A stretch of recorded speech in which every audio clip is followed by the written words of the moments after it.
बातमी कोल्हापूरमधली कोल्हापूर जिल्ह्यातल्या हातकणंगले लोकसभा मतदारसंघासाठी आज शिवसेनेचे उमेदवार धैर्यशील माने यांनी उमेदवारी अर्ज दाखल केलेला आहे। सेना भाजपचे अधिकृत उमेदवार म्हणून माने यांनी अर्ज दाखल केलाय। हा अर्ज भरताना आज मंत्री चंद्रकांत पाटील, सदाभाऊ खोत, दिवाकर रावते यांच्यासह कोल्हापूर जिल्ह्यातील सेना भाजप युतीचे नेते, पदाधिकारी उपस्थित होते।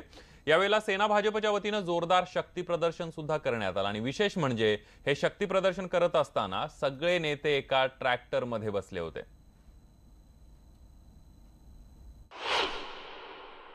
हातकणंगले लोकसभा मतदारसंघामधून शिवसेनेचे उमेदवार धैर्यशील माने यांचा उमेदवारी अर्ज कोल्हापूरमध्ये आज दाखल केला जातोय। आपण जर पाहिलं तर माजी खासदार निवेदिता माने यांच्यासह महिला पदाधिकारी जे आहेत त्या यामध्ये सहभागी झाले आहेत। पाठीमागे जर आपण पाहिलं तर भाजपचे, शिवसेनेचे जे सगळे कार्यकर्ते आहेत ते सगळे कार्यकर्ते या रॅलीमध्ये सहभागी झालेले आहेत आणि एक शक्ती प्रदर्शन खरं तर केलं जात आहे। कारण स्वाभिमानी शेतकरी संघटनेचे विद्यमान खासदार जे आहेत राजू शेट्टी त्यांच्या विरोधातला उमेदवार म्हणून धैर्यशील माने यांच्याकडे खरं तर पाहिलं जातं आणि आपण पाठीमागे बघतोय एका ट्रॅक्टर मध्ये बसून हे सगळे नेते या रॅलीमध्ये सहभागी झाले आहेत। महत्त्वाचं म्हणजे महसूल मंत्री चंद्रकांत पाटील देखील आहेत, त्याचबरोबर कोल्हापूरचे शिवसेनेचे आमदार राजेश क्षीरसागर देखील आहेत आणि महत्त्वाचं म्हणजे ट्रॅक्टरचं जे सारथ्य करतायत ते आहेत शिरोळमधील शिवसेनेचे आमदार उल्हास पाटील आणि त्यांच्याबरोबर आपण बघतोय शिवसेनेचे आमदार सुजित मिंचेकर देखील आहेत,